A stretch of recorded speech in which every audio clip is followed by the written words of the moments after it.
warahmatullahi wabarakatuh. I'm Naflah Qurratoin Arobidin. You can call me Ratu. In here, I want to re-explain part of speech materi as I understand it. Baiklah, langsung saja. Seperti yang kita lihat saat kita belajar grammar, otomatis kita juga akan mempelajari yang namanya part of speech atau disingkat POS. Nah, belajar POS ini sama pentingnya seperti kita belajar grammar. Tanpa mempelajari POS ini, kita tidak akan bisa merangkai suatu kalimat yang benar dan tepat ke dalam bahasa Inggris. Maka dari itu, di sini saya akan menjelaskan kembali materi tentang POS, apa itu POS, tujuannya, contoh kalimatnya, dan jenis-jenisnya. Baiklah, langsung saja kita mulai ke materi pertama. Okay, the first, what is the part of speech? Part of speech is classification or division of the type of word found in the word structure in English sentence, yaitu klasifikasi atau jenis-jenis kata yang biasa kita bilang kelas kata yang terdapat di dalam susunan-susunan kata dalam kalimat bahasa Inggris. Next is function of part of speech. The first is understanding each type of word found in English, yaitu memahami tiap-tiap jenis kata di dalam bahasa Inggris. Karena apa? Karena setiap kata di dalam bahasa Inggris walaupun sama, tetapi maknanya bisa berbeda sesuai kalimat yang digunakan. Maka dari itu, belajar POS ini adalah syarat mutlak untuk bisa berbahasa Inggris dengan baik dan benar. The second is understanding how to put words in sentence exactly, yaitu mengerti cara menempatkan kata yang benar di dalam kalimat bahasa Inggris. Karena dalam bahasa Inggris itu tidak bisa diartikan kata per kata. Di samping itu, dalam membuat kalimat kita harus mengikuti kaidah-kaidah yang ada di part of speech ini. Okay, the third is understanding the two main form of English sentence, yaitu memahami dua kalimat utama di dalam bahasa Inggris. And the last is mastering comprehensive English, yaitu menguasai comprehensive English tenses. Karena salah satu kunci untuk menguasai bahasa Inggris adalah pemahaman yang memadai tentang tenses. Okay, now we will go into the type part of speech which consists of 8 components. Namely is the first noun atau kata benda, number 2 adjective atau kata sifat, number 3 verb atau kata kerja, number 4 pronoun atau kata ganti, number 5 adverb atau kata keterangan, number 6 preposition atau kata depan, number 7 conjunction atau kata sambung, and the last number 9 interjection atau ungkapan emosi. Well, the first is noun atau kata benda. Noun adalah kata yang digunakan untuk menyebutkan benda, nama orang, nama tempat, dan sesuatu yang abstrak. Semua yang mengandung kata benda bisa dikategorikan sebagai noun. Nah, noun sendiri mempunyai dua jenis. Yang pertama itu ada concrete noun, yang dimana dia adalah benda yang bisa dilihat dan diamati oleh panca indera. Contohnya seperti book, table, pensil, dan lain-lain. Dan yang kedua itu ada abstract noun atau yang tidak bisa dilihat dan diamati oleh panca indera. Contohnya seperti air, happiness, sadness, love, musik, dan lain-lain. Itu adalah termasuk ke dalam abstract noun. Nah, contoh kalimat dari noun itu ada I borrow your bag. Aku meminjam tasmu. Nah, bag di sini adalah noun dan dia di situ sebagai objek. Noun sendiri bisa dijadikan subjek, objek, keterangan tempat atau keterangan tempat. Contoh kalimat keduanya itu adalah your book is on the table. Bukumu di atas meja. Nah, ada dua noun di sini yaitu book dan table. Book sebagai objek dan table sebagai keterangan tempat.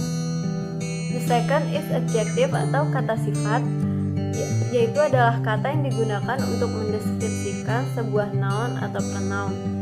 Jadi sesuai namanya, adjektif ini bertujuan untuk menceritakan ciri-ciri atau karakteristik yang melekat pada suatu benda. Contoh kalimatnya itu adalah Lalisa is a beautiful girl. Nah, beautiful di sini, cantik di sini adalah sifat dari Lalisa. Dan yang kedua itu adalah I can buy an expensive car. Jadi, aku tidak bisa membeli mobil mahal.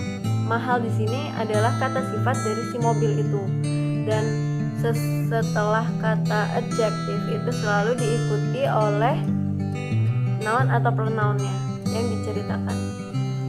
The third is verb atau kata kerja.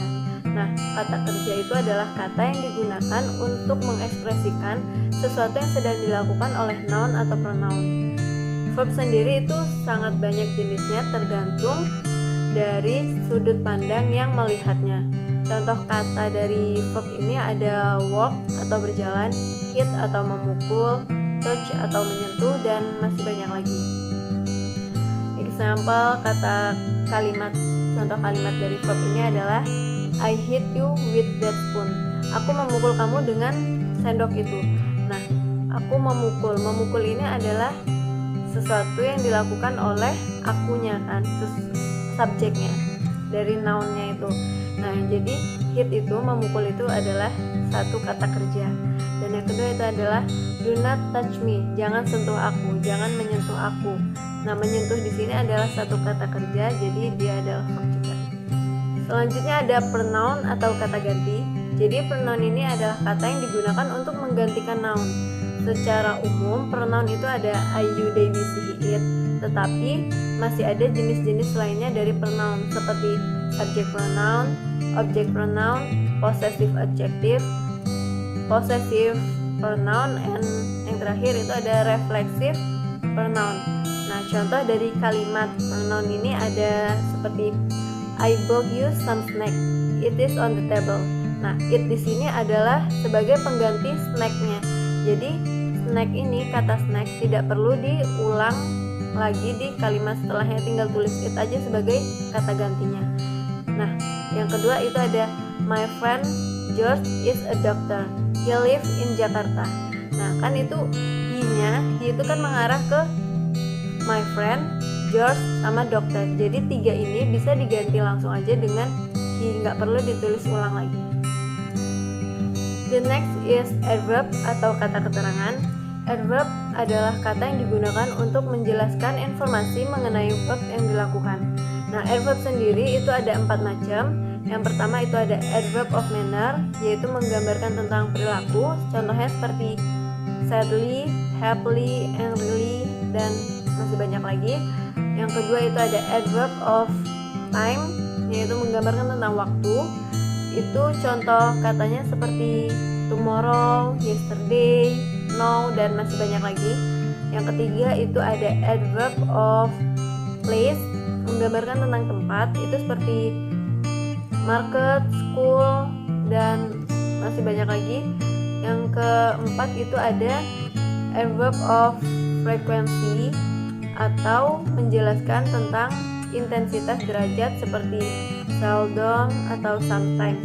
Nah, contoh kalimat dari adverb ini ada they meet by chance yesterday. Nah, yesterday ini termasuk ke dalam adverb of time. Yang kedua itu ada the toaster will automatically turn off. Nah, automatically-nya ini termasuk ke dalam adverb of manner. Dan ciri-ciri dari adverb of manner ini katanya itu diakhiri oleh ly, kayak automatically, sadly, happily. Nah, biasanya diakhiri oleh ly. Nah, selanjutnya ada preposition atau kata depan. Nah, preposition ini digunakan untuk menghubungkan noun, pronoun, frasa atau glosa lainnya. Nah, preposition ini ada 3 macam. Yang pertama itu ada preposition of time, waktu. Itu contoh katanya seperti after, before, dan masih banyak lagi. Yang kedua itu ada preposition of place. Contohnya seperti in, on, at, under, between. Nah, itu termasuk preposition of place. Dan yang terakhir ada preposition of movement. Contohnya seperti across, through, into, dan lain-lain. Nah, contoh kalimat dari preposition ini ada seperti I pass my holidays at Puncak. At Puncak. Nah, at-nya ini termasuk ke dalam preposition of place. The next is conjunction atau kata sambung. Nah, hampir sama dengan preposition tadi, gunanya untuk menghubungkan dua kalimat. Akan tetapi, kalimat yang ada di conjunction ini jika tidak dipakaikan kata sambung, mereka masih bisa berdiri sendiri. Tetapi kalau di preposition tadi, kalimatnya jika tidak dipakaikan kata sambung, mereka tidak bisa berdiri sendiri. Contoh kata dari conjunction ini ada seperti and, but, both, dan masih banyak lagi. Nah, contoh kalimat dari conjunction ini adalah I like the car, but I don't have enough money to buy it. Jadi, but-nya itu termasuk kata sambung dari I like the car sama I don't have enough money to buy it. Jadi kalau misalnya dua kata ini nggak dipakaikan but, mereka masih bisa berdiri sendiri, tidak seperti yang preposition tadi. Nah, contoh kedua itu ada I like apple juice and orange juice. Nah, N-nya ini termasuk kata sambung dari conjunction tadi. Oke, the last is interjection atau ungkapan emosi. Interjection sendiri tidak termasuk ke dalam kata yang memiliki makna. Dia juga tidak masuk ke dalam kamus bahasa Inggris. Hanya saja kata-kata ini sering digunakan untuk mengekspresikan pengguna kata tersebut. Contoh katanya seperti hore, bravo, wow, dan masih banyak lagi. Contoh kalimatnya seperti hore, we're going on holiday. Nah, hore ini kan sebagai pengekspresi kalau mereka lagi senang tuh. Nah, jadi interjection ini seperti kata hore, bravo, dan wow tadi. Oke, baiklah, mungkin ini saja materi yang bisa saya sampaikan. Kurang lebihnya saya mohon maaf. Wassalamualaikum warahmatullahi wabarakatuh.